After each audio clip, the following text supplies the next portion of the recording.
But first, we start with this historic win. For the first time, artificial intelligence developed by Carnegie Mellon University has defeated the world's best professional poker players. In the United States, apparently, TVs have been spying on their owners. That sounds rather sinister. You're not just watching your TV could also be watching you. Federal regulators accuse Vizio of tracking TV viewing habits second by second on 11 million TVs. It wasn't just your viewing habits. They were combining all of this with all sorts of other information about you, household income, sex, marital status. A really invasive picture was being put together. You just have to be mindful that these things have the technology to transmit data, and they could be doing it. All right, it is interesting. Tom.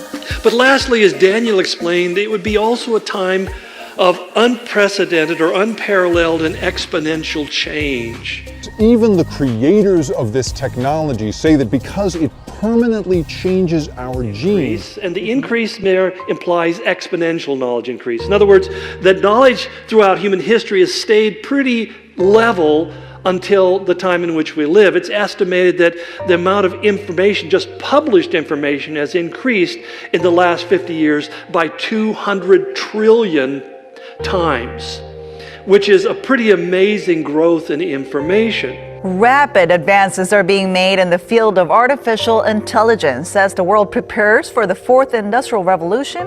And we are now in what we call the fourth stage of the Industrial Revolution, or Industrial Revolution 4.0 is the way we refer to it, since everything seems to be taking on computer technology. Where really it's an opening of Pandora's box, where the devices in your physical environment can be used to generate attacks into your technology environment. And oh, by the way, it works vice versa. People can now use computers from faraway systems to attack your Internet of Things devices, the locks on your doors, your HVAC and air conditioning systems, your refrigeration systems. You can do all sorts of really scary things in this new world. Well, this is just dandy. Except Amazon is opening up their first smart store this year in Seattle. The first of what's going to be 20 grocery stores. Online shopping giant Amazon has rolled out its first ever bricks and mortar store. I love this. Do you love this? Well, really? it's going to be It's a game changer. It's taking the grocery game to a new level. No checkouts, no queues, no money. Their store they're trialling in Seattle is exactly that. It's the cashless store. So you or I will go in, we'll purchase our groceries, Amazon will have all our data, and we'll just stroll out. Just walk out. They will simply register as they come through, whether it's through a handprint, a palm print, through eye recognition, because half of you actually in this room are already in the federal government's database. Your facial recognition has already been recorded, 50% of Americans. So that essentially they have all sorts of different platforms that they can use to recognize who you are, that you go in the store and exactly it works the same way. And as again, Amazon said they're going to open 200 of these stores. How many people work in these stores? A couple. A technician and somebody to make sure that there's law and order. That's it. It's going on and on. I mean, it's... but I find also there's this whole issue we talk about the smart grid, and it's an interesting idea that we talk about living in the world of the Internet of Things. I don't know if you're familiar with that term. Well, the Internet of Things, we all see it, right? Our toaster, our refrigerator can be connected, but over and over we're seeing more devices that people are wearing. See, currently IPv4, which is the system that runs most internets, only has 4 billion addresses. And you realize we have over almost 7 billion people on the planet. That means that address is assigned to whatever device you're using, whether it's your smartphone or your laptop or your computer at home or whatever it is. It has an IP address that's your address, and it sends everything that's for you to that address, and that's how you get your email. So they said we need to expand that, and it's really developing beyond anything I can really comprehend into IP version 6, which is an interesting number. But this is where the Internet of Things comes into being, because instead of having each computer having its own address, it turns out that everything has an address, including you. In other words, when you go and sit down at a computer in a hotel in some place, all you have to do is simply put your hand on the scanner or your thumb on the scanner, and immediately it downloads all of your information. That computer now becomes your computer. You don't have to log in, you don't have to log out. It's yours everywhere you go. All of us already are cyborgs. So you have a machine extension of yourself in the form of your phone and your computer and all your applications. You are already superhuman.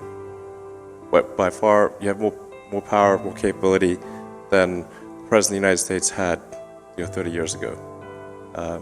If you have an internet link, you have an oracle of wisdom. You can communicate to millions of people. You can communicate to the rest of Earth instantly. But you realize that smartphones are really smart. They're smarter than you are. So that even our accessing of information has changed. I mean, these are magical powers that didn't exist not that long ago. So everyone is already superhuman and a cyborg.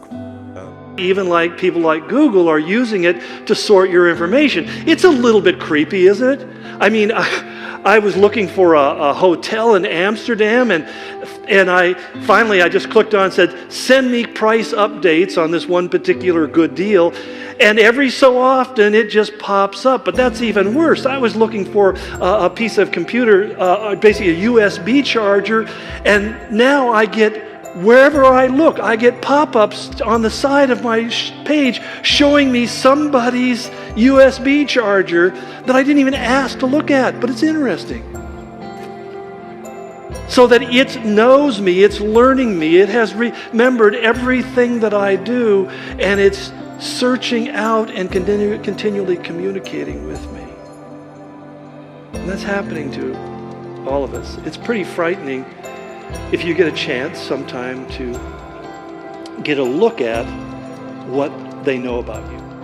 We're already moving towards a cashless society. In the future, you may be getting rid of more than just your wallet. One day, you may not even need your phone. New cashless technologies on the horizon will let you make payments with just your fingerprint. International Business Times has said basically, our children born today will be the first cashless generation. The Guardian says in Sweden today, only 2% of transactions are made by cash, and they expect that to go to 0.5% by the end of this year. Because money is no longer money, now it's digits. Which is what makes John's prophecy, I think, so very profound in its details, because he describes an economic system that is only possible today. And they've begun to develop what they call tech tattoos. In the not-so-distant future, you could be wearing all of your personal information, everything from your credit card numbers to your vital signs. It's called the tech tattoo. It also can be used in banking, saying that keeping financial information attached to your skin would be less vulnerable than inside a loose wallet. It's a platform that basically turns you into a human circuit board, he said.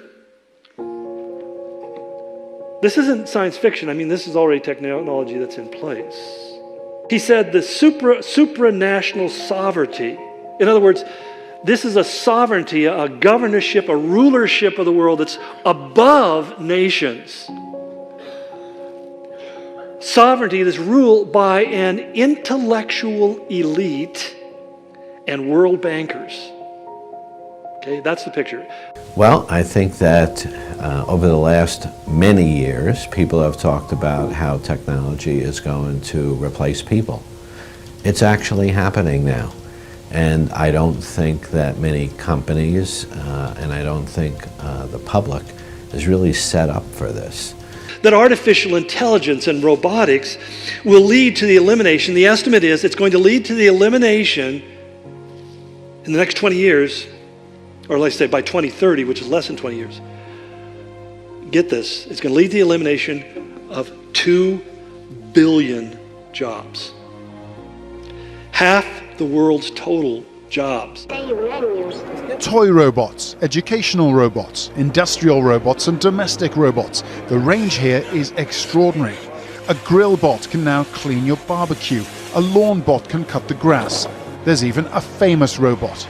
And of course, it's the advances in humanoid robots which really grab the attention. The Guardian, a London paper said, in short, there's a strong continuous correlation between the rich getting richer and the poor making that the 90% going deeper into debt.